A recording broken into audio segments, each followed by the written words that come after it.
Buenos días, el día de hoy vamos a recorrer el Museo de las Intervenciones, dando un pequeño recorrido por las primeras etapas de México como nación independiente. En la entrada se encuentra un lavamanos para que los frailes se lavaran las manos antes y después de comer. Era ocupado para leer textos ordinarios, reglas y constituciones. El servicio de la mesa. El servicio de la mesa se componía por cucharas de madera, jarra y platos. Los alimentos eran consumidos con las manos y los utensilios no eran utilizados por los frailes, ya que no eran de su propiedad. Las intervenciones y la independencia. México nació en la vida independiente como una nación con gran extensión territorial, pero económicamente exhausta por 10 años de guerra. Conservadores y liberales se enfrentaron durante 50 años por la república o la monarquía y el Estado laico.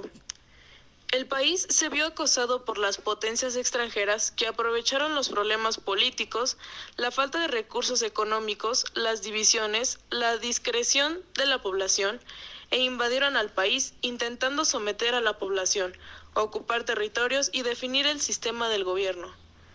Entre las intervenciones armadas contra México destacan dos. La guerra que intervino a Estados Unidos es de 1846 a 1848 y que concluyó con la pérdida de más de la mitad del territorio nacional. Francesa, 1862 a 1867, que pretendió imponer Maximiliano de Habsburgo como emperador y terminó con la derrota del imperio y la restauración de la República Federal laica encabezada por Benito Juárez. Se pueden apreciar obras como Semanario Patriótico Americano, Gaceta de Gobierno de México, El Despertador Americano y El Correo de América del Sur. De la Independencia. Vicente Guerrero encabezó la etapa final de la independencia, obteniendo grandes victorias en 1818. En el Plan de Iguala se estableció grandes independencias y se construye el Ejército de las Tres Garantías. En 28 de septiembre de 1821 se firmó el Acta de Independencia de México. Mujeres insurgentes. Entre las mujeres se destacaron Josefa Ortiz de Domínguez, Conspiración de Querétaro, se dio el grito de Dolores. Leona Vicaria, quien fue la primera mujer de las élites que estuvo en las filas insurgentes. Gertrudis Bocanegra, patriota michoacana que participó por las tropas insurgentes y murió fusilada. En México se inició el 16 de septiembre de 1810. Miguel Hidalgo llamó la lucha de la independencia, acompañado de Allende, Aldama y de una docena de hombres. La independencia, tras la caída del emergió de la República en un nuevo Congreso Constituyente, formuló la Constitución de 1824. México tuvo que enfrentar una guerra injusta y desigual con una potencia en expansión guiada por la doctrina Monroe, América para los americanos. Tras múltiples batallas y derrotas mexicanas, las tropas estadounidenses ocuparon la Ciudad de México. En medio de tan difícil situación, se emprendieron negociaciones y el 2 de febrero de 1848, Estados Unidos y México firmaron un tratado de paz en la villa de Guadalupe para definir la nueva frontera. Después, Estados Unidos desapegó como potencia mundial. Las 12 litografías de Carl Nevin dan cuenta de algunas batallas ocurridas durante la guerra de 1847. Su contenido constituye una visión plástica de la confrontación bélica, pero bajo la mirada norteamericana. Campañas militares de Estados Unidos. En 1846 y 1847, el presidente James Polk ordenó al ejército de Estados Unidos invadir territorio mexicano. México se negaba a vender California y Nuevo México y no reconocía la anexión de Texas a la Unión Americana. El objetivo era la expansión del territorio hacia el sur, hacia el Pacífico y el Golfo de México. Cancelada toda negociación con México, Polk y el Congreso estadounidense optaron por las armas para conseguir los territorios del norte de México. De costa a costa, la guerra fue declarada en mayo de 1846.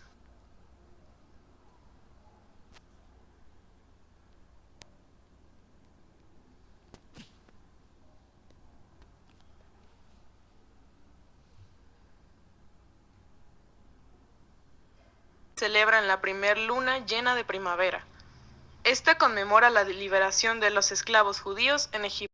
México alcanzó la independencia de España en 1821.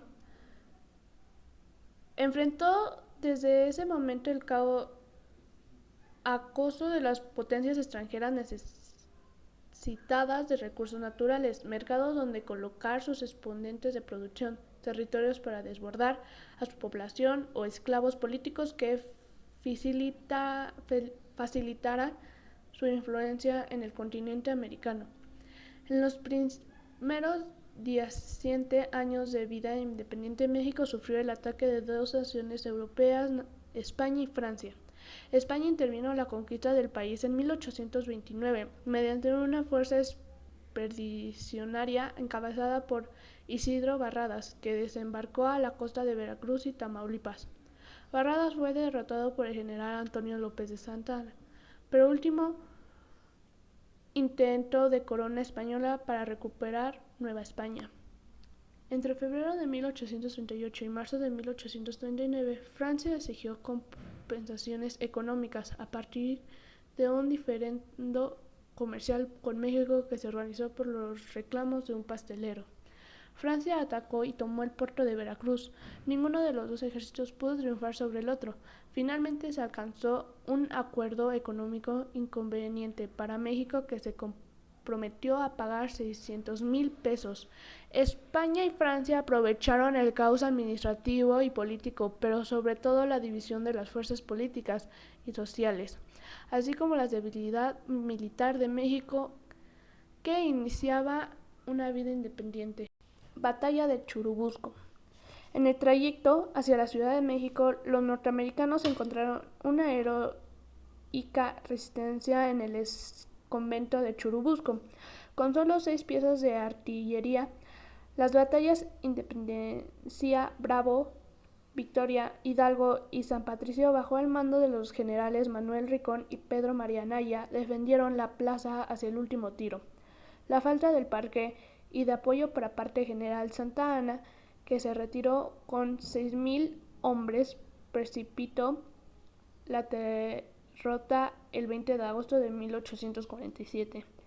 En la defensa de Churubusco destacó el batallón de San Patricio, aterrado por desertores del ejército norteamericano durante la convención a México, en una mayoría irlandeses encabezados por Juan O'Reilly. Su participación en la defensa de Churubusco fue valiente. 35 murieron en combate. Después de la derrota fueron hechos prisioneros. La mayoría fueron condenados por el ejército norteamericano a morir ahorcados.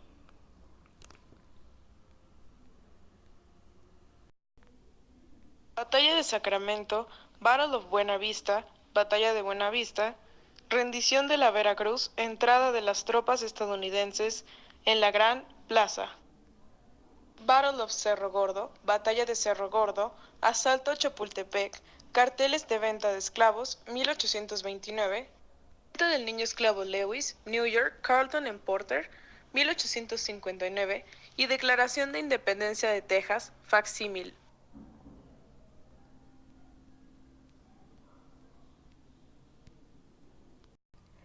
Inicio de la intervención francesa.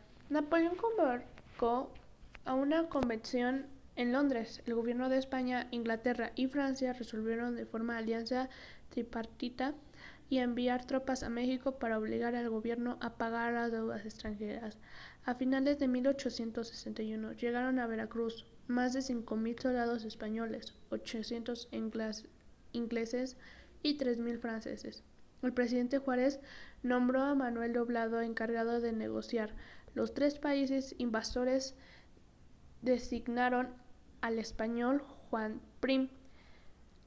Alcanzaron un acuerdo y firmaron el Tratado de la Soledad, mediante la cual el gobierno de México dio facilidades a los ejércitos para instalarse en Córdoba, Orizaba y Tehuacán, comprometiéndose a estos a no invadir mientras se negociaba. Doblado logró que los ejércitos de España e Inglaterra abandonarían México. Francia rompió el trato e inició la guerra de intervención.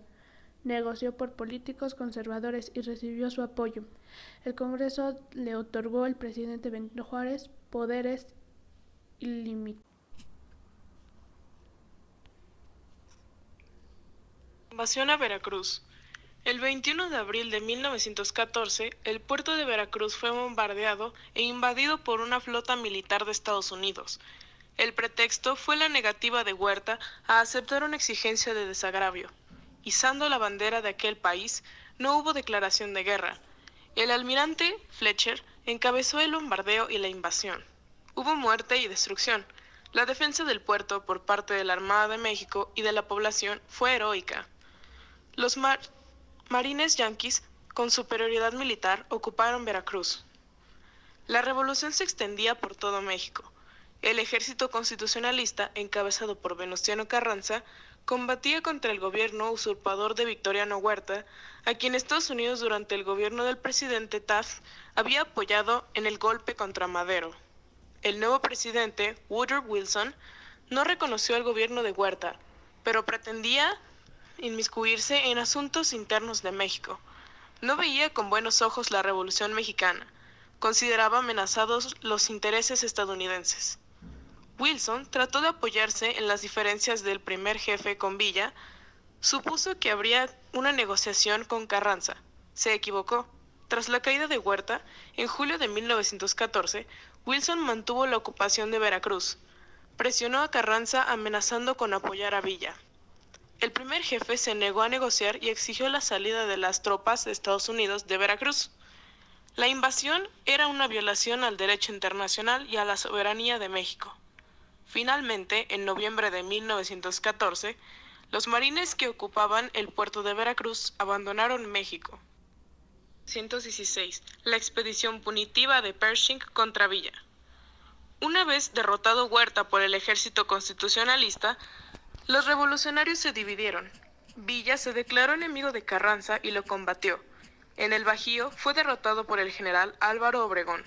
Pancho Villa se replegó a la sierra de Chihuahua con un ejército muy diezmado y reorganizó a sus hombres en guerrillas para recuperar fuerza. Ella veía con preocupación y desagrado el reconocimiento del facto del presidente Woodrow Wilson al gobierno de Carranza. Tuvo problemas con un cargamento de armas que esperaba recibir desde Estados Unidos. Villa planeó un golpe militar para atacar los objetivos estadounidenses.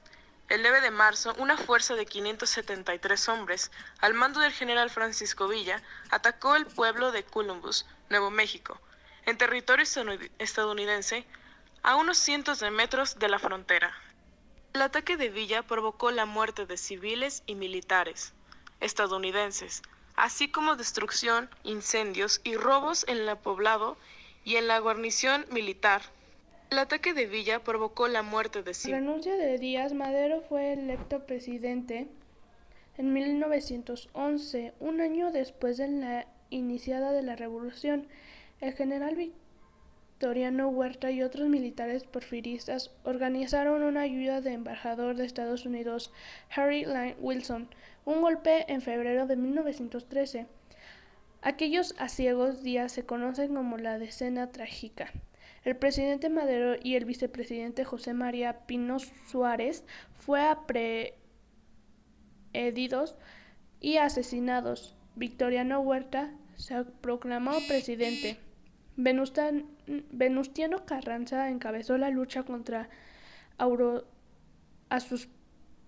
usurpador Victoriano Huerta, exigió respeto a la Constitución y formó un ejército constitucionalista que con Álvaro Obregón derrotó a Huerta en 1914. Emiliano Zapata en el sur de Francisco Villa en el norte. A continuación, su lucha, ambos rompieron y se enfrentaron a Carranza y Obregón.